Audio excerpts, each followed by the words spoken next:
Well, welcome to chronological week 21. Whew, we're getting there. We've almost got halfway. All right, so week 21. Today, this section of scripture rolls from basically the end of David's life into the Solomon's starting of his reign as the new king. So that's this point in time that we're looking at. I'm really going to just look at two chapters. 1 Kings chapter 1 and 2 today. The two books of 1st and 2nd Kings are really written after the fact. Who wrote them? Don't know exactly who it was. There's some speculation and stuff, and probably several people over a period of time. But it covers really about a 410-year period of time. Okay, so it covers from basically David's last days, and then all the way through the kingdoms, of the northern and southern kingdom, the split, and it goes all the way into the last king. So it covers a wide span, about 410-year period of time. With that said, I want to jump into chapter 1, 1 Kings chapter 1. While you're getting there real quick, starting here at verse 5, it talks about Adonijah. Okay, he is the section heading here is he's bidding for power. What you have here is you've got somebody that is seeking power, not just any power. He wants the king of Israel. Okay, he wants to be that. Now, look, as far as seeking power, okay, people at all levels, across all time periods, have sought for power. Okay, so whether this was in our current day, whether this was 500 years ago, 2,000 years ago, or in this case, somewhere probably closer around 3,000 years ago, people still had aspirations of power. And usually with power, they mean what? They want to be able to control everybody else. They want to be able to tell everybody else what to do. Okay, and so this guy got that. So he's seeking power, but that's something that goes across all time periods, all levels. Okay, so in our day, it's talking about levels. Think of like a social media. People want social media power. They want to be an influencer, right? Most of them have no talent. Okay, they don't have anything, but they get all these people trying to get them to follow them so they can have some kind of, in their mind at least, some kind of power over things. So you got people in that, and you got people at level like some people just want to be the boss at home. They want to boss their spouse. They want to boss their kids. They want to have power at home. That they at that level, and then you've got some that in the office. Whether it's an office of 2 or 50 or 500, people want to be what? There's always people that they're seeking for some sort of level of power, not just to be in charge, but to have power over something or somebody. And then you've got, of course, the official government position at all levels. I mean, you can have just the simple guy that's out there. All he does is walk around, and his job is to write parking tickets. Okay? He likes that power. He gets to wield that stick at power. At that level, and then you've got somebody that might be at some other level of the government. It's just all different levels of government. You've got people that want power. So even in that, so state, local, national, international, people want the presidency. Honestly, I don't know why anybody wants the presidency. But people want power, and they want even international power. And the one that came to my mind, to me, the most irritating one, that's the Homeowner Association President and Board. I can't think of a more useless section of power-hungry people. I had it one time. I had people that I went and I was doing some stuff, and I had this guy come out and let me introduce myself to you. I'm the president of the Homeowners Association. It's kind of like, And what do? People want on that board, and they want to be the president of it so they can tell all their neighbors what to do and bark orders and tell them your bushes can only be 3 foot high, not 4 foot high. Your fence is missing by 2 inches. Whatever it is, there's this perceived power they got, and I've always kind of wondered about that person that wants that job. Okay? But they can be some of the most irritating. Okay? So people across all levels have wanted power across time. Now, so even if it's the little stupid office politics or things that don't matter, it's always there, okay? It's something that people lust for. Now, in this case, okay,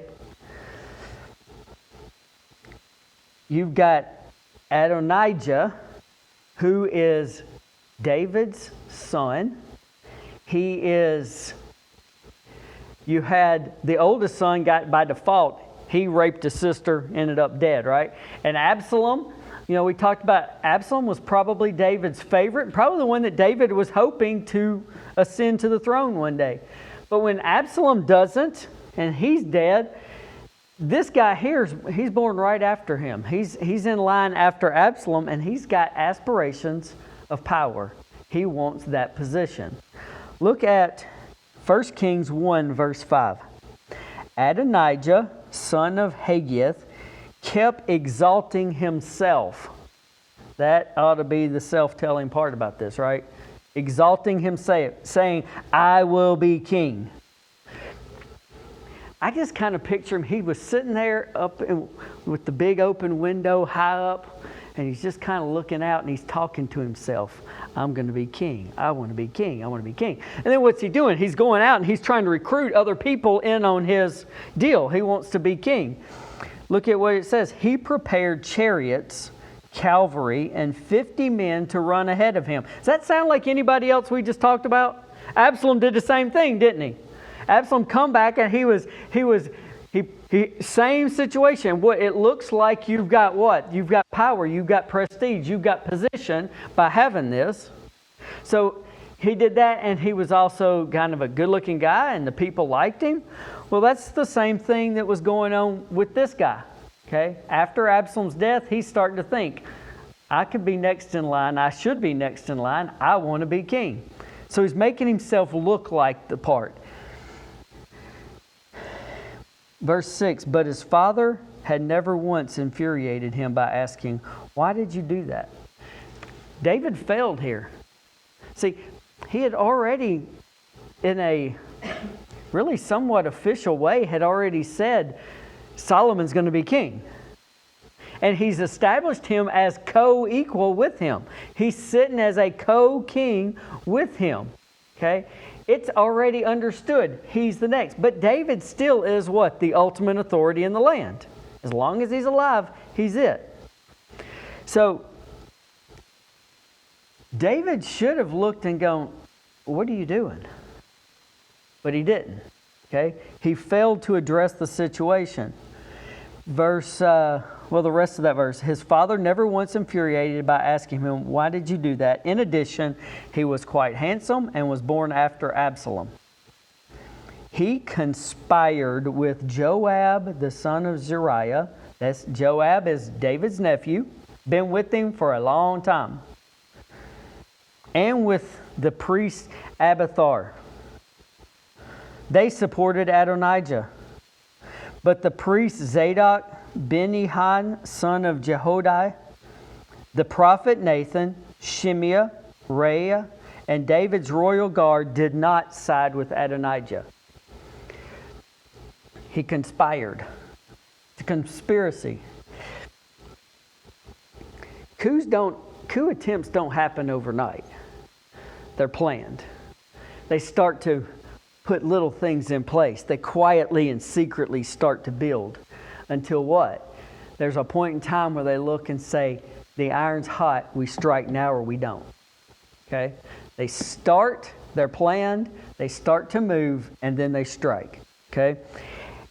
So what you've had is, he wants the job, he's conspired with Abiathar, the high priest, and Joab, And they've now, he's what? He's got his little entourage and his chariots, and he's got the part, and he's starting to say it. And so he's moving this thing along.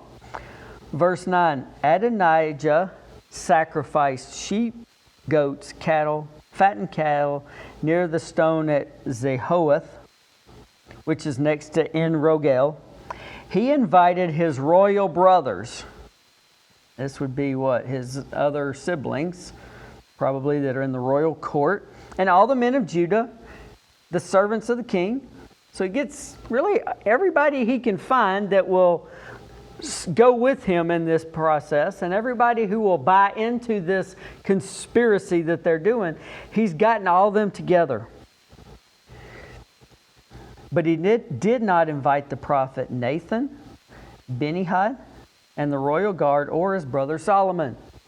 What is this they're having? They're having a kickoff party for an overthrow attempt at the king. Okay? That's exactly what this is. Okay? It's the start of an overthrow. Now, look at what happens in verse 11. Then Nathan is one of the prophets that speaks directly from God to David. Okay? He's the one that confronted him about Bathsheba.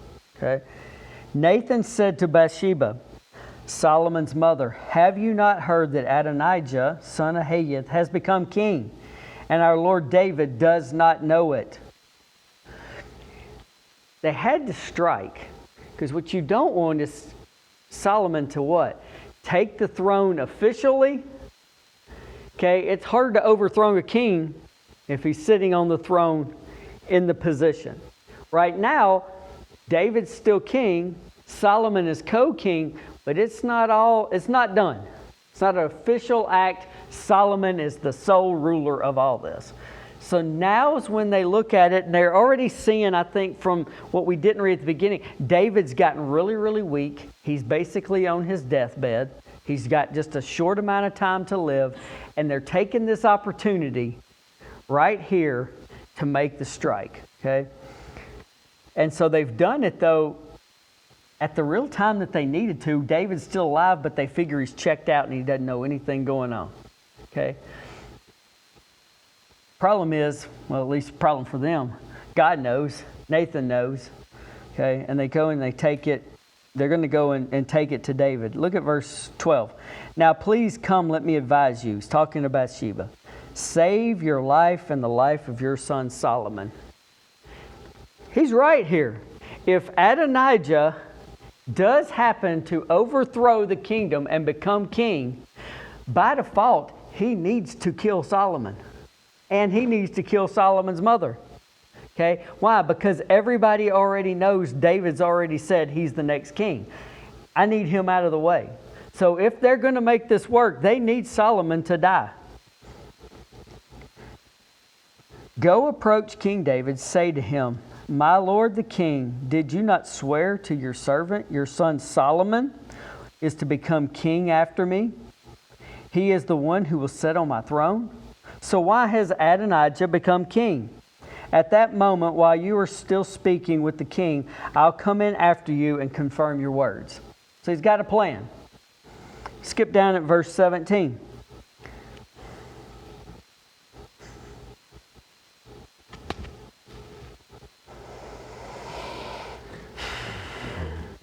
Huh? Last week was the same thing.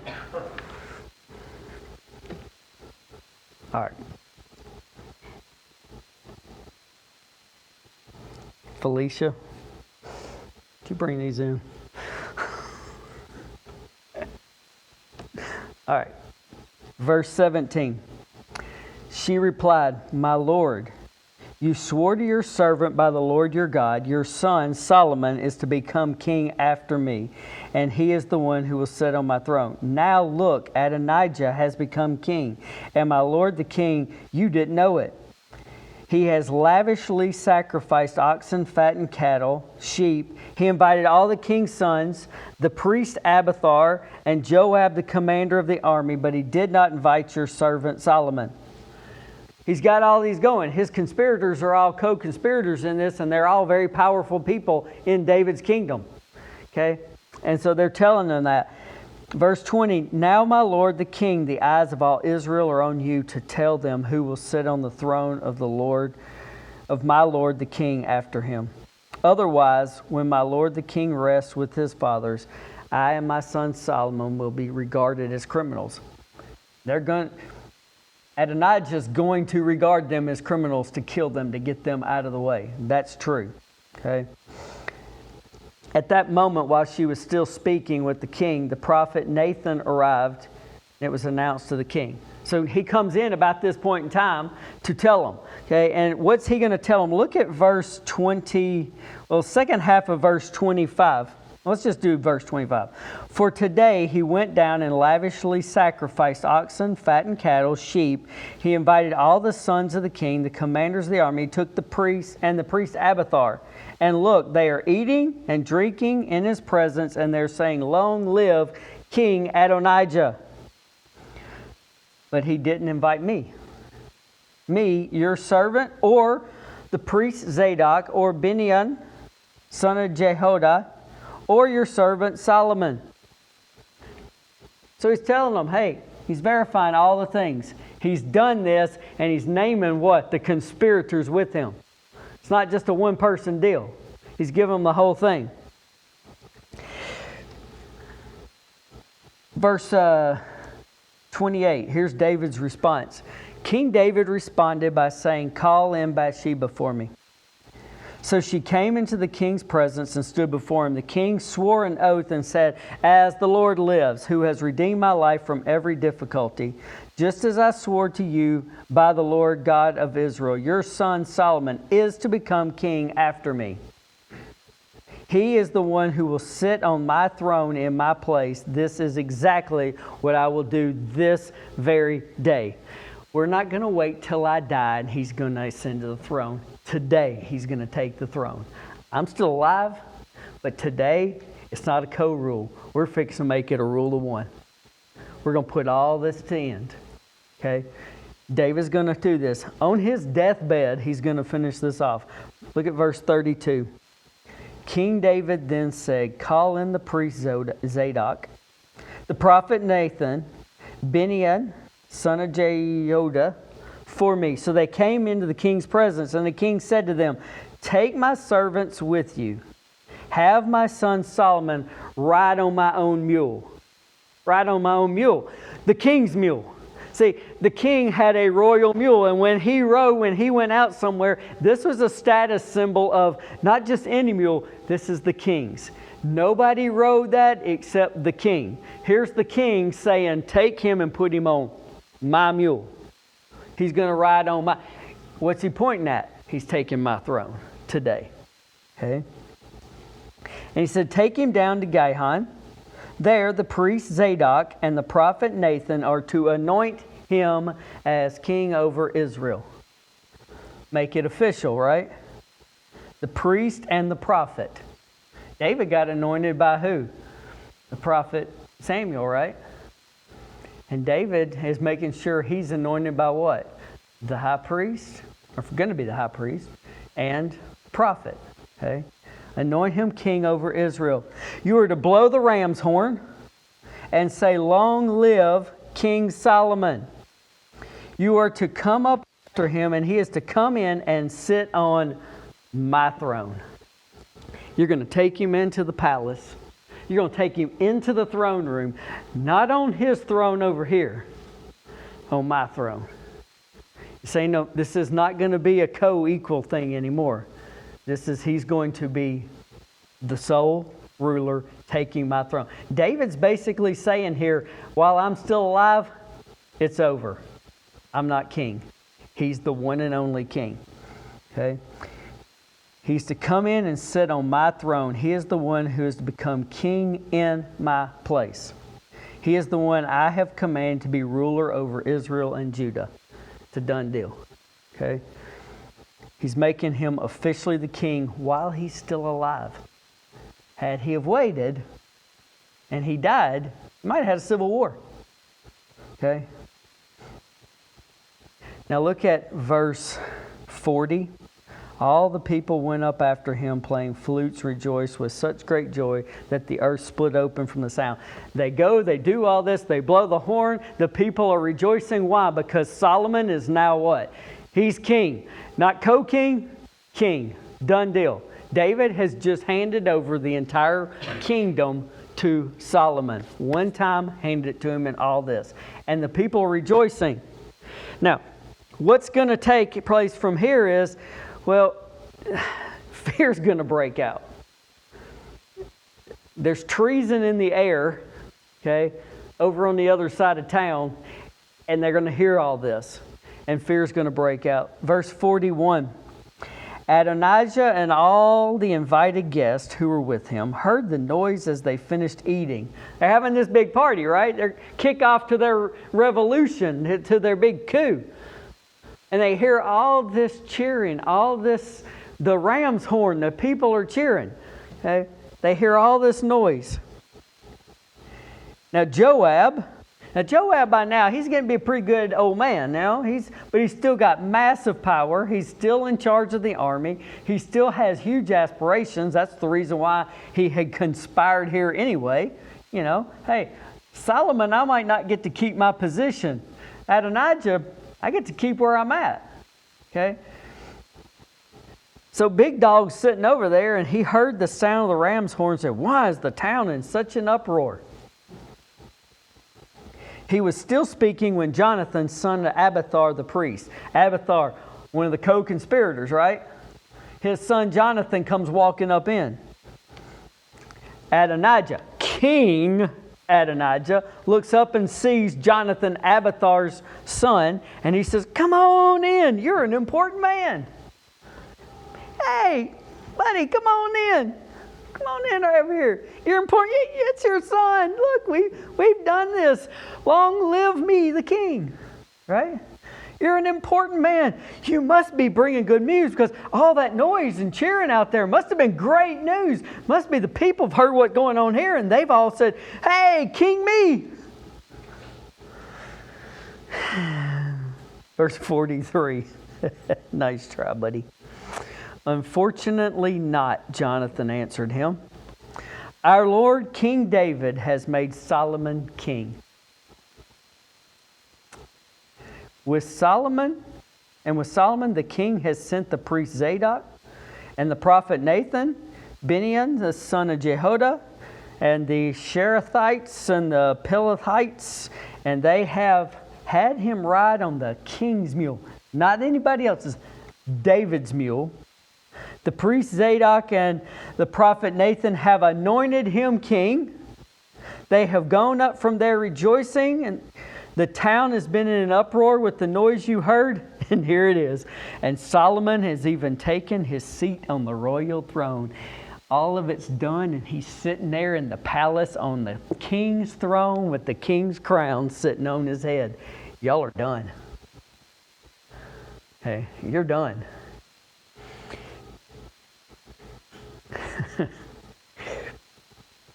Their failed attempt now of their coup that they thought was going to have all their problems fixed, fear's fixing to hit. Because what's the penalty for treason? Death. Okay? Death. Verse 49. Then all of Adonijah's guests got up trembling and went their separate ways. The guests. Why? They all knew what they were there for. Long live King Adonijah. They knew it should have been what? Solomon. They're part of this. They're part of this treasonous activity that they know everybody at that big old party that night was subject to be killed because of what they were doing. Okay? And they get up trembling, as well as our three conspirators. Okay? Because they've all just realized we struck while we thought the iron was hot, and guess what? We're in big trouble. Okay? Big trouble. Verse 49, again, Adonijah's guests got up trembling, went their separate ways. Adonijah was afraid of Solomon. He got up and went to take hold of the horns of the altar. He went in there and got on hold of them. That's holy ground. I'm safe in here. Why? Because fear hit him. Big boy that thought he could cause a revolution that was going to take over as king. Mainly, I think his strength came with the fact that Joab, commander of the army, was with him. But big boy that was tough a minute late before this is now what? He's holding on for dear life at the ram's horn because he's afraid he's going to die. Not real tough anymore, was he? Okay.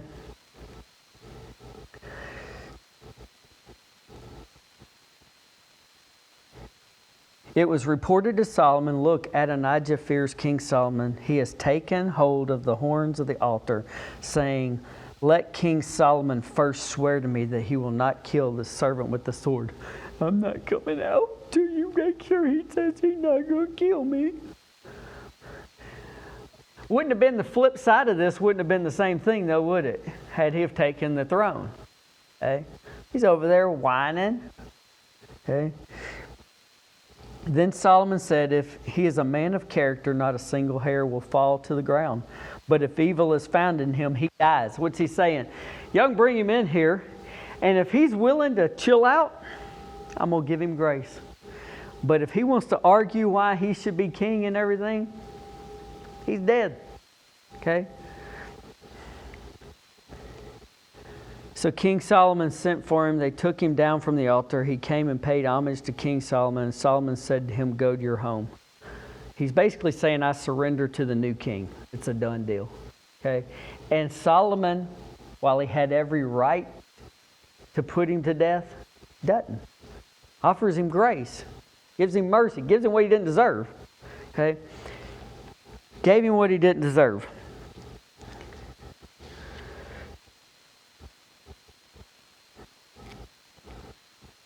Look at chapter 2. This is David's last charge to Solomon. Okay? And the first thing you're going to notice in his charge is he's going to tell him to be faithful to God. Okay? And then he's going to tell him how to deal with his enemies, or Israel's enemies and his enemies. The enemies aren't anymore the outside world. The enemies now are going to be from the inside. Okay? The sheep, the wolves in sheep clothing, if you will, inside. This is who your enemies you're going to need to deal with. So David's going to give him this last charge. Let's look at a brief section of it. Chapter 2. As the time approached for David to die, he ordered his son Solomon, as for me, I am going the way of all the earth. Be strong and be a man. Toughen up, boy. Man up. Okay? And keep your obligation to the Lord your God, to walk in His ways, to keep His statutes, His commands, His ordinances, and His decrees. Faithful to God. Walk with God. First thing out of the gate. Number 1. Right there. Okay? And then number 2, he's going to go down here. Look at verse 5. Verse 5. You also know what Joab, son of Zeruiah, did to me. He's done a lot to David over these years. Okay? And what he did to the 2 commanders of Israel's army, Abner, son of Ner, and Amasa, son of Jeter. He murdered them in a time of peace to avenge blood shed in war. Okay? If y'all remember, Abner, he goes and avenges him. There was an act of war and he was defending himself. And then he what? He gets him over. Hey, come over here and let's talk, and stabs and kills him. What did he do to the other one? The other one was Absalom's commander. And he made him the commander instead of Joab. Joab didn't go in and argue with David over it. What did he do? He went over there like he was going to congratulate him. Hey, brother. And he had, I dropped my sword. And he picks it up and rams it through him to kill him. And then does what? Goes and reestablishes himself and makes himself commander. That's pretty good power when the king can't stop that. Okay? You know what he's done. You know what he had did. He murdered them in a time of peace to avenge blood shed in war. He spilled that blood on his own waistband and on the sandals of his feet. Act accordingly to your wisdom, and do not let his gray head descend to Sheol in peace. Don't let him, you know how the Bible talks about those that they had a long life, they lived a long life, and then, they went in peace and were gathered with their fathers, that type of thing. Don't let him do that. Don't let him live out a long life in peace and comfort and just kind of end it like that. Don't do that. Don't let him go that far. Why? David knows a couple things. Joab's a problem. He also knows by this point he's already been a co-conspirator and he's already willing to do anything beforehand. Don't let him stay. You've got to provide justice and you got to deal with him, because if you don't, he's going to be a major thorn in your side during this time. Okay? Don't let him go down in peace. And then verse 8, to keep an eye on Shimei, son of Jerah. Who in the world is he? The Benjamite. If y'all remember when David fled the city from Absalom, there was a guy that was staying out there hurling curses at him. And then when Absalom fails and David comes back, he meets him over there and, please forgive me, please forgive me, please forgive me. I didn't mean it. I'm going to say. Now, Shimei does not get involved in the conspiracy, okay? But David's looking at this going, here's what your problem is. You've got a guy that's an insider that's got political power, and you need to watch and deal with him. He cursed God's anointed at that point, okay? But see, David is a king, and the clans and the people groups are all, well, they're clannish and the wars and all the things. So you've got all the different tribes from Benjamin, which was where Saul came from, and you've got all the tribes, Judah and all the 12 tribes, and then the clans inside the tribes. And so they all are kind of have their little ambassadors that are around the king. And that's how the king's keeping his control. They're moving away from that. When Solomon comes in, they're going into a real government. Okay? And so this guy Shimei was there when David was there. And when he thinks David's fixing to be killed off and Absalom's going to take over, he's kind of okay with that because he's part of Saul's family. When he figures out that didn't work out, he's begging David for forgiveness. And David had promised him, said, I won't kill you. Okay? And so he was still a leader in the community with the Benjamites, and he's still there. And so David's telling Solomon right here, watch out for him too. Okay? He said, he's a Benjamite from Berhan, who is with you. He uttered malicious curses against me the day I went to Mahanaim. But he came down to meet me at the Jordan River, and I swore to him by the Lord, I will never kill you with the sword. I won't kill you with the sword. Okay? So don't let him go unpunished. For you are a wise man. You know how to deal with him to bring his gray head down to Sheol with blood. David's not going, hey, you know what? Because of what he did, he's kind of in good graces now. But because of what he did, you need to deal with him because he's a problem. He's a thorn. Okay? But also use wisdom, because you can't. David's not going, just go out there for revenge's sake and have him killed. Okay? David's saying, you're wise, come up with a plan so that he basically does his own self. He gets his own self in trouble. Okay? And that's what Solomon will eventually do on this. Okay? But he's telling him to make sure he, doesn't go down full of years in peace to his grave that he's handled and he's dealt with because of what he's done. Okay? Now, that brings us to a thought. Sometimes God doesn't remove people that we think, why didn't he remove them? Why does he let them stay? Sometimes God doesn't remove the insincere, the unrepentant, the troublemaker, the rule-breaking person from the kingdom, the situation, the organization, or the ministry. He leaves them for a season, and sometimes he leaves them for a generation. And Yeah. I mean, honestly, if you think, man, I'm walking with the Lord, we ought to have peace in the house all the time. Okay? But God doesn't always remove people. Okay? And some of the things reasons might be that maybe God possibly has given that person time to repent. Extra time to repent. Giving them time to change their ways. Maybe He's giving them a little longer to hear the gospel message. Maybe He's just keeping them to be a thorn in our flesh. Paul asked for God to remove a thorn in his, and God said, nah, the thorn will stay. Yeah.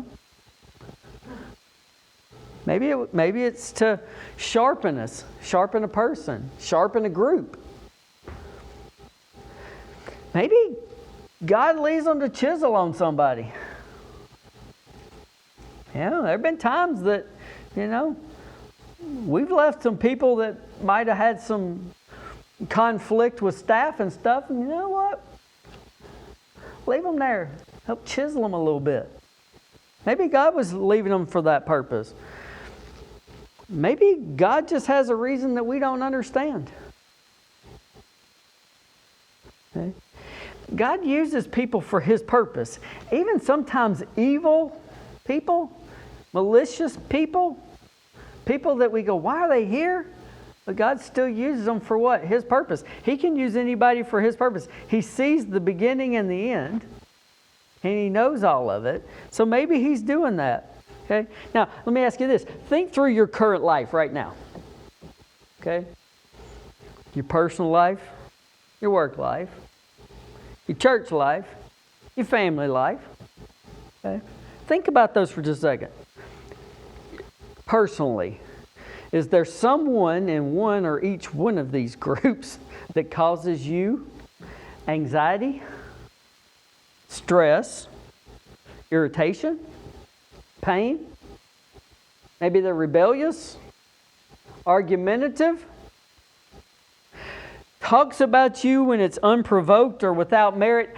Unprovoked and without merit. If you're doing stuff to provoke it, or you trying stuff and they're talking about, that's not the same thing. Unprovoked or unmerited. Okay. Maybe they try to make you look bad, or even try to wreck your reputation, your career, all those type of things. Got some of those people in your compartments? Life, personal life, work, church, family. If not, are you the one that's causing those things?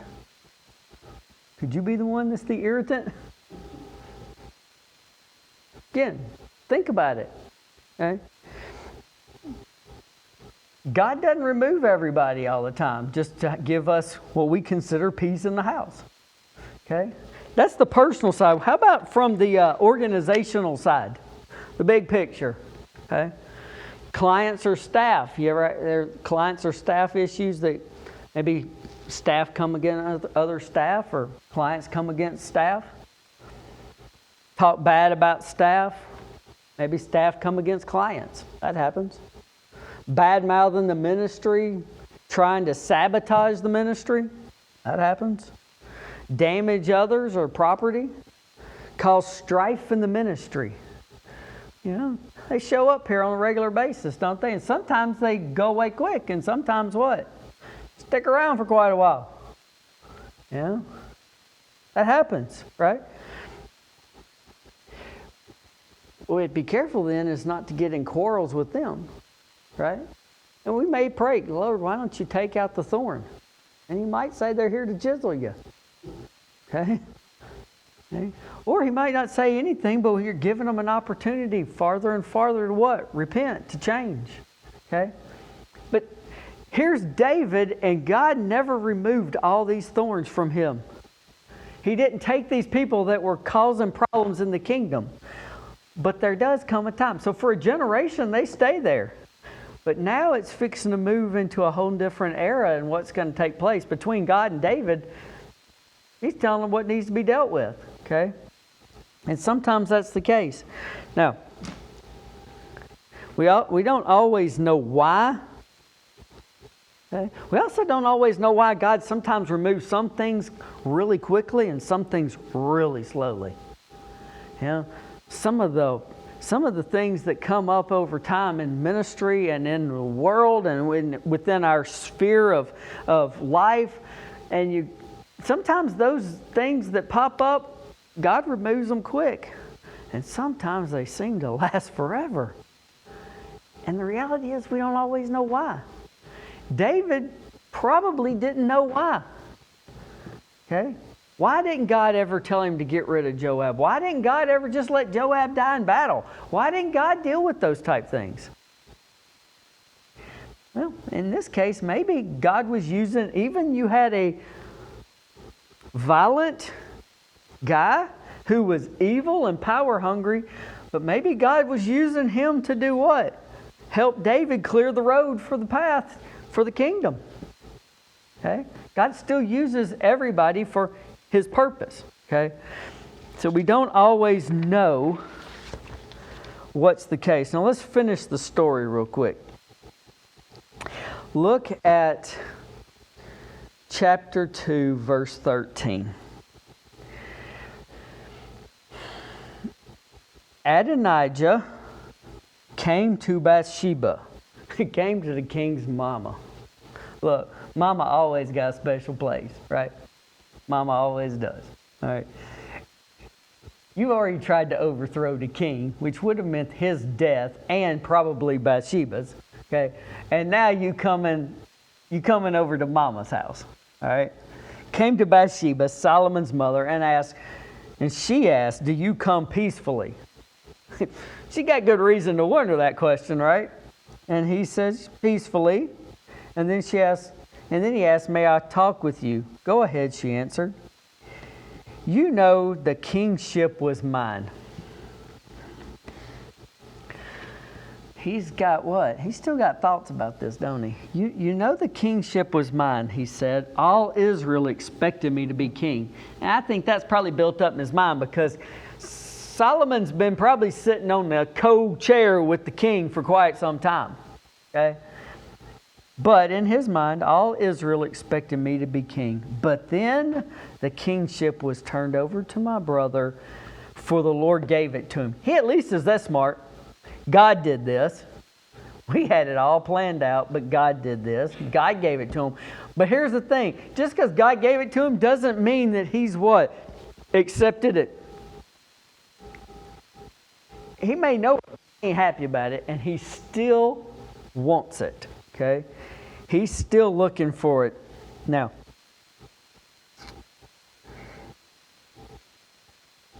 so now I have just one request of you. Don't turn me down. She said, "Go on." He replied, please speak to King Solomon, since he won't turn you down. Let him give me Abishag the Shunammite as a wife." And Bathsheba says, "Very well, I'll speak with the king for you." Now she don't understand what's going on. Who is this Shunammite, Abishag? Well, I didn't read it, but 1 Kings chapter 1, right there, that first paragraph, first 4 verses, talk about David's on his deathbed. He's cold. He's very frail. They go and find a young girl who's a virgin, and she's absolutely gorgeous. And she comes in, and she's taking care of King David. And it says he never touched her. Okay? But what was she doing? She was acting in a role of a wife, taking care of his needs, okay? And she was there. Now, had he have had more strength, she might have become one of his wives, okay? And they probably considered her as such, okay? She's in there in the room. She's ministering to him and taking care of him in his last days, okay? That's who this girl is that he's come and asked Bathsheba to go to Solomon, ask for her to be given as my wife. Okay? And Bathsheba goes, okay. What is really going on here? See, Adonijah, he's not done. He's not done with the idea of power, and maybe even possibly, if not just keeping some power, maybe still an overthrow. Okay? There's still the possibility of it. It's in his heart. Look at verse 19. So Bathsheba went to King Solomon to speak to him about Adonijah. The king stood up to greet her, bowed to her, and sat down on his throne, and had a throne placed for the king's mother, and she sat down at the right hand. Right hand's the place of what? It's important, right? The king, mama comes in, and king, he don't sit there and go, hey, mama. He gets up and what? Honor and respect to his mother. Places her a throne, a seat right there at his right hand, a place of honor. Okay? To his mother. Then she said, I have just one small request of you. Don't turn me down. You got to think, he's sitting here on his throne. He's on the royal throne. He's got the crown on his head. He's sitting there. Mama's come in. Mama sits down beside him. And Mama goes, I got a request from you. And he goes, what would anybody do at that moment? Ask. I got it all. What do you want? No big deal. I won't turn you down. Verse 21, so she said, let Abishag the Shunammite be given to your brother Adonijah as a wife.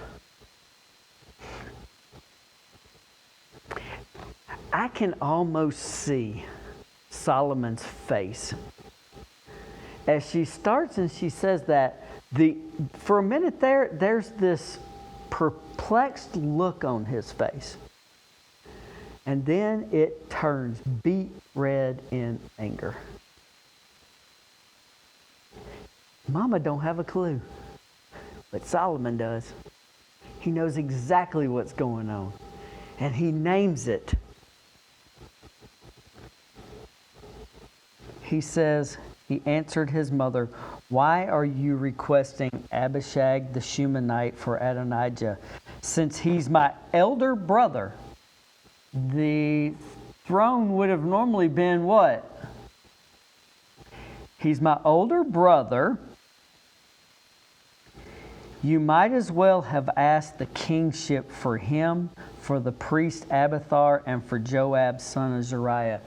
You are asking me to give, you're asking and putting the three conspirators back together. You're asking me to give them the kingdom. He understands what's asked. She didn't. He does. Okay? He understands, and he's naming the three conspirators. Okay? Now, you're asking me to give away the throne. Mama, you don't know what you're saying, but this is what you're saying. Why is he saying this? Well, y'all remember when Absalom took David's throne for that period of time? You remember what the advice was given for him to do with David's concubines, his lesser wives? Y'all remember what it was told to do there? Okay? That was an act when you took over the king of somebody else to take one of their wives, at least one of their wives, was to basically show who's your daddy now type thing. It was, I'm important, I'm the one that takes the throne, the kingdom's mine, and I've got his wife. When he asked for this, what's he asking for? The girl who was the closest one to David, who probably, if not was considered a wife, was a wife to David. He's asking, give me one of the wives. By doing so, it would give him credibility to come back and go, see, I've got one of David's wives. I deserve the throne. He wasn't done with his conspiracy and with their attempt to overthrow. And what Solomon had let him get away with and didn't kill him for the treason beforehand, all bets are off now. Because he knows that while grace was extended to Adonijah, he wasn't done. And it's going to cost him his life. Okay? So he understood. But you can almost see it, can't you? His face as he goes, and just mad. Okay?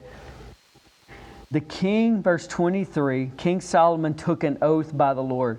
May God punish me and do so severely if Adonijah has not made this request at the cost of his life. Treason still in his heart. Okay? And now, as the Lord lives, the one who established me and seated me on the throne of my father David and made me a dynasty as he promised, I swear Adonijah will be put to death today. Today. Okay? And so that's exactly what happens. They go put him to death. Now,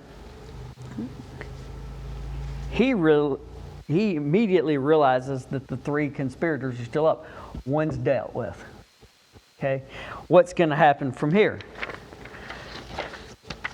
We'll look at verse 26 and 27. Abiathar, what he's going to be. Abiathar, the king said to priest Abiathar, go to your fields in Anioth, even though you deserve to die. You deserve to die. Treason. You deserve death. I will not put you to death today. And here's why. Since you carried the ark of the Lord God in the presence of my father David, and you suffered through all that my father suffered, because of loyalty and reverence to my father, I'm not going to kill you, but you're being banished. Okay? Now, who was this dude? Well, go back. Y'all remember when we talked about Saul chasing David? Early on in David's life. He ran. He ran to the priest, and the priest helped him, and then David left. Saul came and he murdered all the priests. Only one that got away was Abiathar. If you remember what he took with him, and he took it to David, the ephod. You remember? David had the Saul didn't have the ephod. He couldn't go to the Lord and find out anything. David had the ephod. Who brought it? Abiathar. Abiathar lived with David in the wilderness the whole time Saul's chasing him, trying to kill him. Then in those early years with all the wars, trying to develop and build the kingdom, Abiathar was with David as the high priest, with David all those years. Because of that, and when David wanted to bring the ark of God, remember they first messed up, and then they went back and got it. Well, who's one of them that carried the ark? Abiathar. Because of that, you deserve to die, but I'm going to give you grace. Okay? But you're banished. Verse 27, so Solomon banished Abiathar from being the Lord's priest, and it fulfilled the Lord's prophecy he had spoken at Shiloh against Eli's family. He's from Eli's family. Okay? But it was what? He was banished from even being what? Even from ministry. Look, reality. Things you can do, you can get yourself the consequences. Look, oh, I'm sorry, forgive me. Doesn't necessarily mean God's still going to let you what? Operate in the ministry, operate in doing those things. You might have been saved through life, not die, but consequences are still, in his case, the consequences are still there. You're not going to be a priest anymore. Okay? So he's been banished. And then let's take a look here at Joab. What's up with Joab? Verse 28, the news reached Joab since he had supported Adonijah, but not Absalom. He didn't support Absalom. He stayed with David, right? Joab fled to the Lord's tabernacle and took a hold of the horns of the altar. That's where what? Adonijah went when he first got it, right? And now big tough Joab also knows what? He's coming for me. Our second attempt, Solomon's wise enough and's figured out what's going on. Abiathar's been banished. Adonijah's been put to the blade. He's dead. And now he's coming to me. So what's he do? Big strong man he didn't have a problem going and killing people, did he? He's sitting over here in fear, holding on to those horns of the altar. It was reported to King Solomon, Joab has fled to the Lord's tabernacle and is now beside the altar. Then Solomon sent Benaiah and told him, go and strike him down. Not go and tell him to come back. Go kill him. So Benaiah went to the tabernacle and said to Joab, this is what the king says, come out. But Joab says, no, for I will die here. So Benaiah took the message back to the king.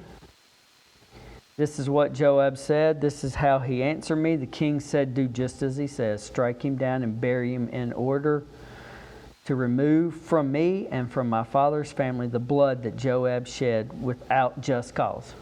He's a murderer.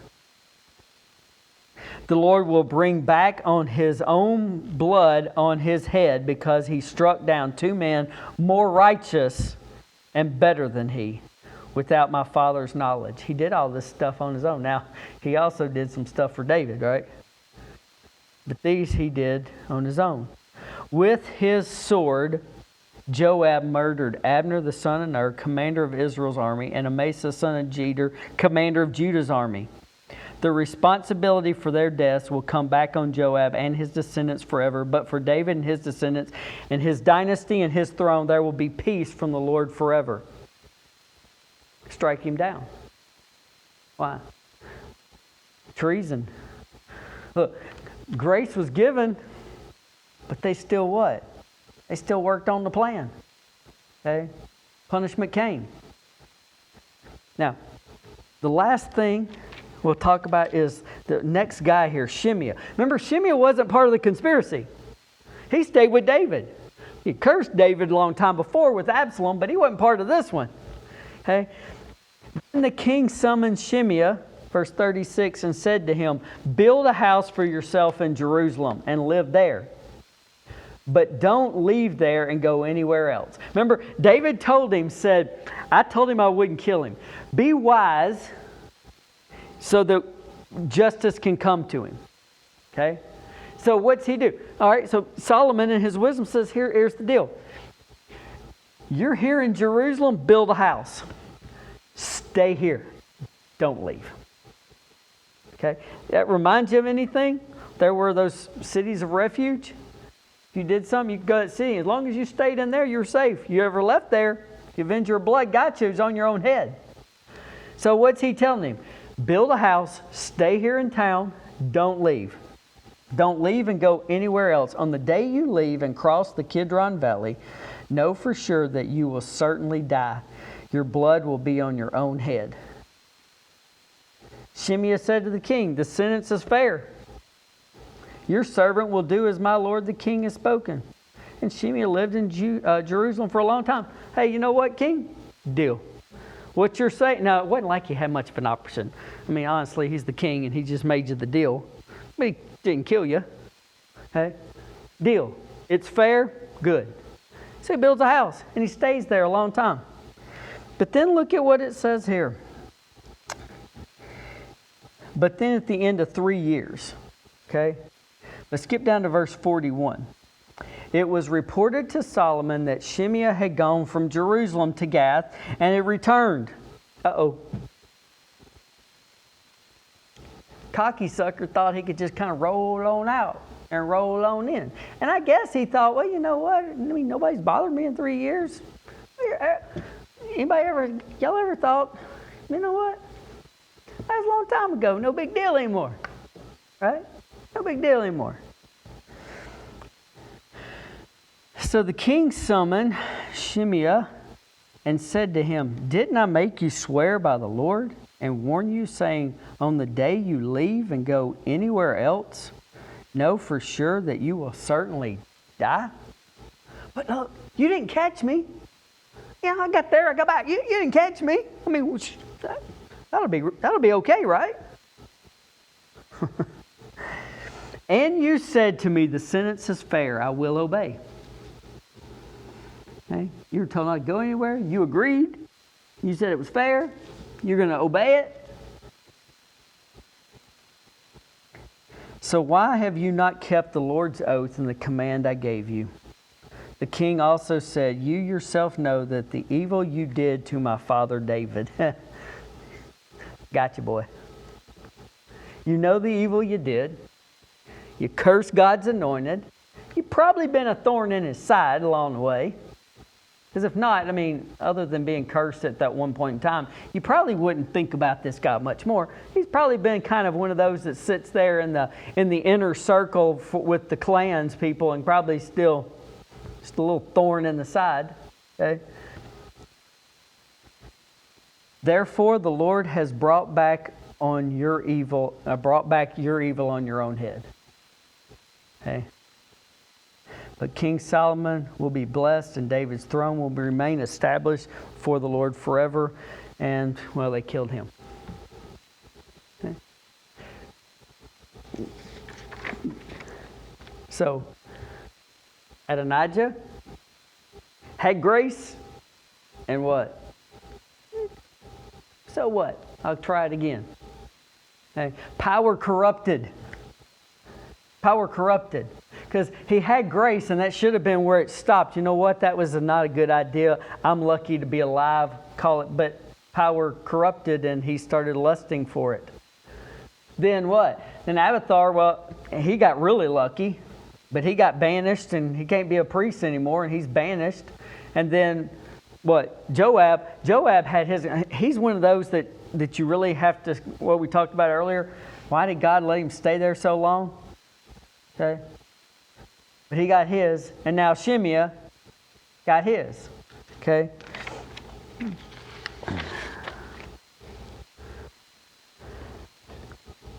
Pride and the lack of concern for grace brought justice on their own heads, and it'll bring justice to us if we're not careful. Look, grace is free, but it's not cheap.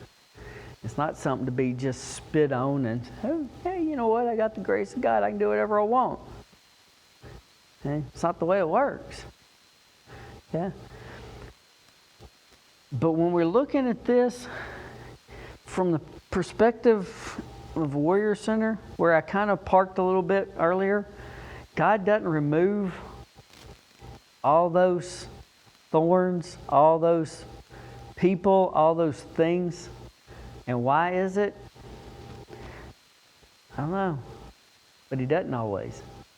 And sometimes, well, all the time, He's got a plan and He knows what He's doing. We don't always know. Okay? But I will charge you with this. Don't be one of those people. Okay? Don't be one of those that keep the tension high. Y'all have heard me say it before. We're not to be the temperature gauge. We're to be the thermostat. When we walk out here, we're to be the thermostat. We stay here. No matter what they're doing, we stay here. And guess what? It'll bring the whole room back down. Don't be one that when you walk in the room, the temperature gauge goes shooting up and shooting down and shooting up and all over the place. Okay? Don't be those type people. Okay? Because God may not remove everybody from ministry that's our thorn in our sides. Or in fact, probably not going to do it most of the time. Okay? Especially in what we deal with, right? But God's grace got us here, and He's bringing more and more into us. Good? All right, thanks.